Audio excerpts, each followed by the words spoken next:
thing about Ryan that I like is even if he's posturing, I'm the A side, Ryan is willing to do things to make fights happen.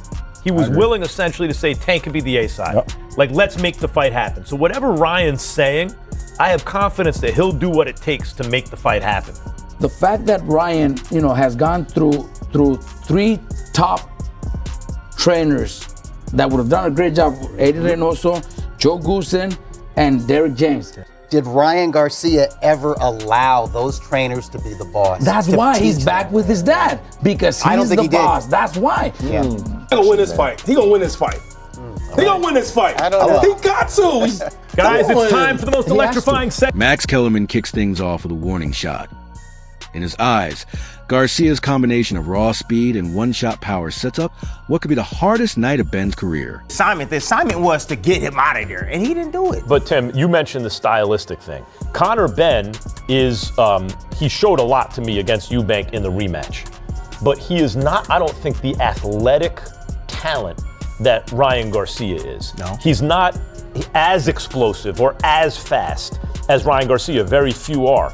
So, Shady, if you were up against, a safety, a matchup of safety in the NFL, then he wasn't much. You had such athletic quality, you were going to eat that day, right? You might go for 125, 130 yards, whatever it is, and a couple of touchdowns, because you're like, this guy isn't anything. But that's because your athletic quality was pitched as high as it gets. Tim Bradley picks up where Kellerman left off.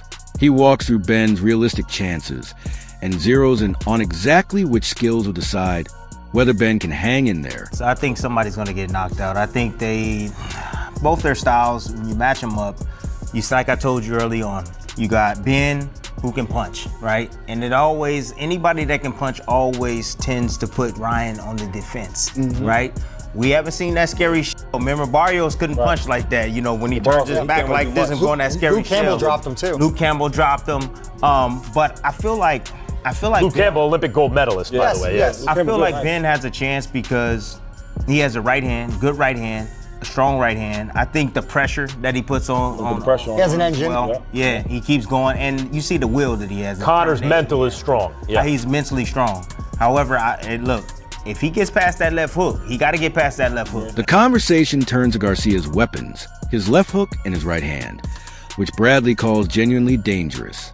Shady disagrees on the outcome, though, insisting Benn has the tools to shut both punches down. That's going to be a punch. I believe that's going to be a definitive punch in this fight against. I'm going to go with Benn. I think the aggressive, and he's going to have that approach, and he's going to be real aggressive on him and put pressure on Ryan. Okay. And I just keep going back to, I watched the Rolly fight. Like, he took their left hook away, and I didn't think Rolly can do that, right? And then I think Benn is a lot better than Rolly.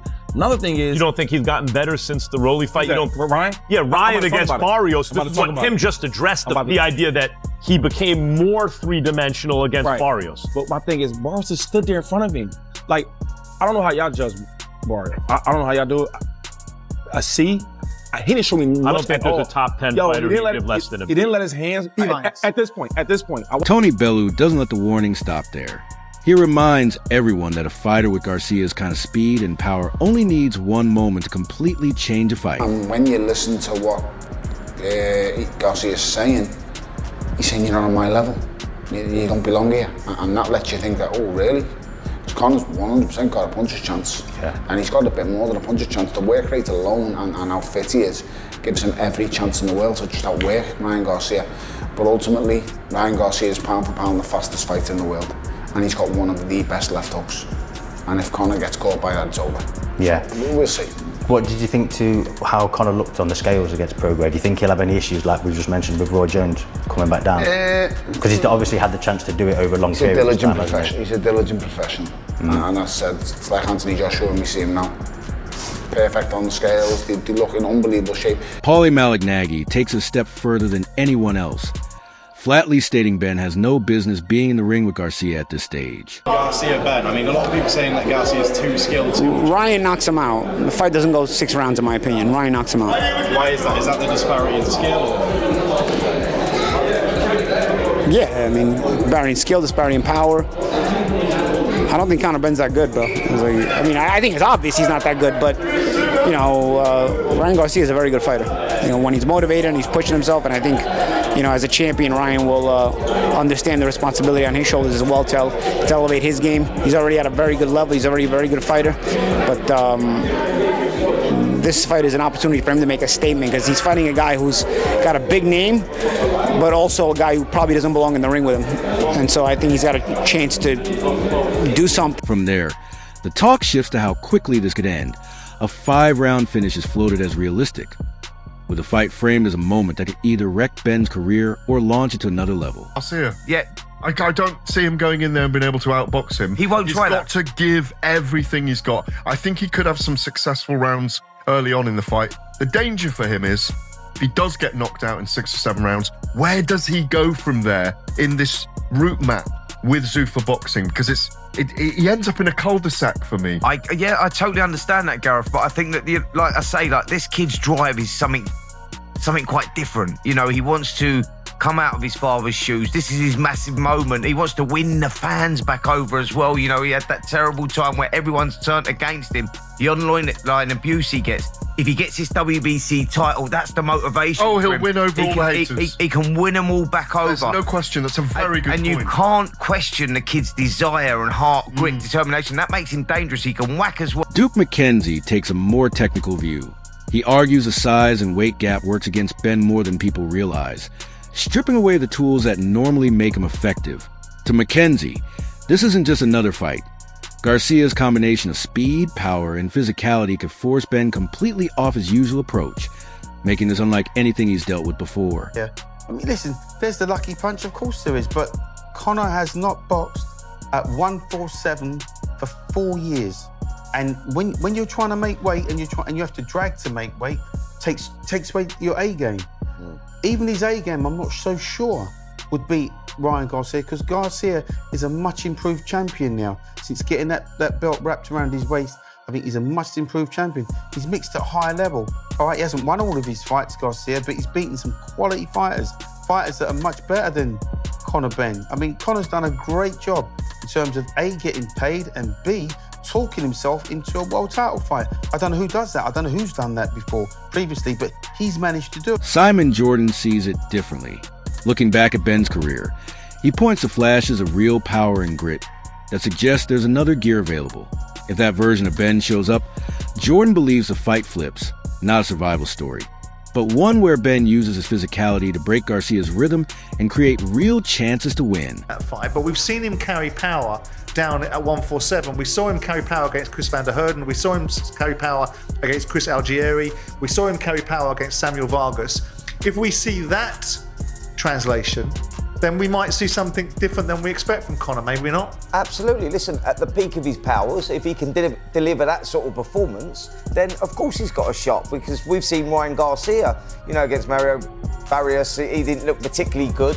He looked very flat in that fight. So we've seen him when he's not looked particularly good.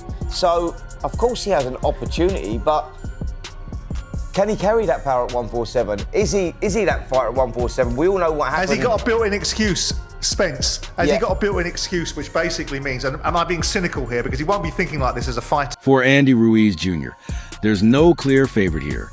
He calls it genuine toss-up. Both men, he says, have a legitimate path to victory depending on who forces the fight onto their own terms. The deciding factor, in his view, comes down to one thing. Can Benn get inside and apply pressure without walking into Garcia's speed? It's hard. It's hard to fight fighters that have a lot of speed, and I'm one of them, especially from the heavyweight division. But he has that explosive left hook and all that.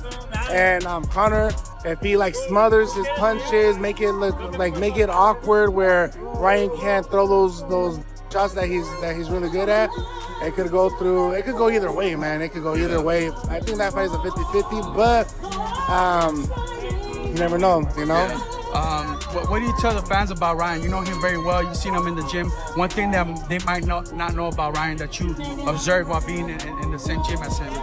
Well, it's just that he works hard, He works hard. He does his thing. I don't know him too personally like that, but they're all good guys, man. Shawn Porter brings a first-hand perspective, having actually sparred with Benn. He admits Benn's aggression is real and could cause Garcia problems. Still, when it comes to picking a winner, Porter goes with Garcia. His speed, timing, and angles Porter believes are enough to control and neutralize Benn's pressure. Beats Conor Benn. Conor Benn has a style that matches what Ryan is good. You know, the style clash favors Ryan Garcia because of his speed, because of his power from the outside. So definitely a tough fight for Conor Benn. Again, based off of Ryan's last fight, I would say 60-40. Ryan Garcia wins that fight, possibly KO, but Conor is very, very tough, and that's what I already knew about him, but I got to see it firsthand when we sparred. He's much more versatile than we saw in the first fight with Eubank. Comes back in a rematch against Eubank. We see the versatility, we see the speed, the foot movement, and things of that nature. Those were the things that I saw in sparring when I spar with him. Just 4 easy rounds or whatever. Fernando Vargas is excited about this one for a different reason. He doesn't see a mismatch at all, but genuinely competitive, tactical fight between two skilled boxers capable of adjusting on the fly. I don't think that it's going to be that easy. I think that Ryan can probably beat him, but not going to be easy. And I'm like tit for tat, like in that fight. Like I really think it's like an even fight. Really? Yeah. Ryan's got a much deeper amateur background. He got the left hook and all that, but has Conor Benn quit? No, he is not. And that's all you gotta say. Whenever you think about that, all you gotta think is that. Has Conor Benn quit? No. Okay. But wait. Let me ask you a question. Has Ryan Garcia quit? Vargas's advice for Benn is straightforward. Make Garcia uncomfortable early, keep him in unfamiliar territory, and chip away at him mentally. He brings up Garcia's loss to Gervonta Davis as proof that constant pressure can get to him, and believes if Benn never lets Garcia settle, that's his clearest road to an upset. Frustrate him, touch the body. Nah, put pressure on him too. Oh, okay. Yeah. Put pressure on him too. But what I'm saying by that is because we're talking about quitting with Xander earlier, and you said he didn't quit. So there is a difference. But you felt what Xander did with Boots than what Ryan did with Gervonta Davis. No. I don't think that Xander's quit. Yeah, no, you said that earlier. Xander did not quit. No. But you're saying what Ryan did against Tank, that's different. Did he go on one knee? Yes. Did he stay there? Yes. Okay. So what's that called? Tony Bellew, however, isn't buying the idea that Benn walks through Garcia easily. He points out that Garcia's power was significant enough to earn respect even from a fighter like Tank. Even with some unanswered questions around the Haney fight, Bellew still trusts Garcia's overall package, speed, power, skill, to get the job done here. When he fought Devin Haney, but I guarantee he won't be failing nothing at this because there's so much money at stake in this. He just can't afford to do it. And although, it's massive numbers, his biggest numbers and his biggest pay to date is facing Tank. And he didn't fail a thing for Tank. So, and let's not forget, he rocked Tank as well. Tank felt the shot. Because I think Tank's the most exciting fighter in the world. I think Tank Davis, Gervonta Davis. I just, when he fights, I want to see him. I don't think he's a nice human being, but I think he's the most exciting fighter in the whole world. And he was able to go in and scare Tank. He was able to go in and make Tank. That said, Bellew doesn't dismiss Benn either. He credits his heavy hands, mental toughness, and drive, but warns that underestimating him would be a mistake. Because a fighter who thrives on pressure only needs one lapse from Garcia to completely swing the fight. If he's not on it 100%, because he's already underestimating Conor. You see, I've seen a little bit in the press comments, you're not at this level. And I know people say things and say it and stuff, but when you say things like that and of that kind of ilk, you're kind of saying, I know you're not very good. And I understand why he thinks that, because when you look at Conor and you think you're wild, you're raw, you're so open. But then I seen a different side to him in the Eubank rematch. It's a side that can stick to a game plan, a side that can box. And I'm not saying he's turning into Sugar Ray Leonard, because he's never going to be that. But just to be able to stick Chris Eubank Jr. on a jab for 12 rounds and stick to the game plan, that takes a certain kind of mentality to do that. Kel, you mentioned about Conor before, and it's interesting. Carl Frock takes the most skeptical stance of the group, questioning whether Benn's resume even justifies a fight at this level. He hasn't beaten anyone truly elite yet, Froch argues. And that gap in class is exactly why he expects Garcia to dominate from start to finish. Conor Benn against Ryan Garcia, I think Conor Benn gets absolutely splattered. I've got to be honest, I don't think he's got a chance. He's not there yet, and I've said it before, and he gets the ump with me for saying it. But who's he beat? What's he done? Who's his biggest win?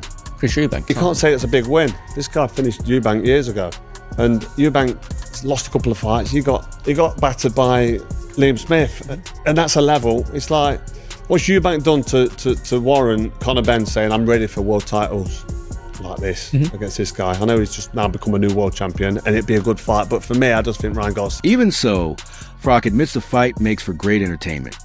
Fans clearly want to see it. His concern isn't the appeal, it's the timing. He thinks Benn would have been better off with one more tune-up before stepping in with someone as dangerous as Garcia. I agree, it's a fight I'd want to see. Yeah. Conor Benn against want to see Ryan the build-up. Garcia, I want to see it, but I just think it's a dangerous fight for Conor Benn, and I don't think he wants to be chucked in with a dangerous fight straight away. I think you need an interim fight at world level before you jump in with someone like Garcia. George Groves takes a more optimistic view of Benn's chances, calling this matchup a far more realistic opportunity than other fights that have been floated for him. Garcia is dangerous, no doubt, but Groves credits how much Benn has grown recently and believes his exciting style gives him a real shot at making a statement. It's a bigger fight than the Shakur fight. And more winnable. And more winnable. So yeah, it's more dangerous in some ways, but it's more winnable in others. And I mean that's a fight that I would be really excited for, to be honest. I'd really, because I think Conor Benn, whether like he's limited or unproven in certain ways, he's got an exciting style, and he's good to watch. He's fun to watch, and he's coming off a massive high. And he's a much better fighter now than he was a year ago, just through having those two camps, fights, the whole process against Eubank, performing on the highest stage, coming back from a loss to avenge it in a great way. And maybe it might be flattering because Chris Eubank was so finished, but I think the Garcia fight, I think it's a great. Josh Kelly, who's made no secret wanting to fight Benn himself, predict a fast, pressure-heavy start from Garcia.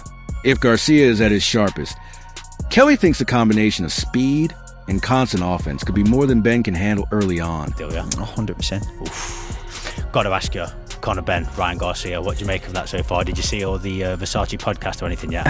Maybe not, because you've probably been locked in for fight week, but I mean, I've seen bits and bobs, but it's you get what you get from Conor, and I guess Garcia's an American. He's a dangerous fella to fight. He's got quick hands. He's got that explosive, snappy power, and it could. I mean, I think this fight's going to catch fire straight away. I don't think there's going to be no feeling out process, but it's whoever makes the right choices at the right time. is this where we really find out what level Conor Benn is?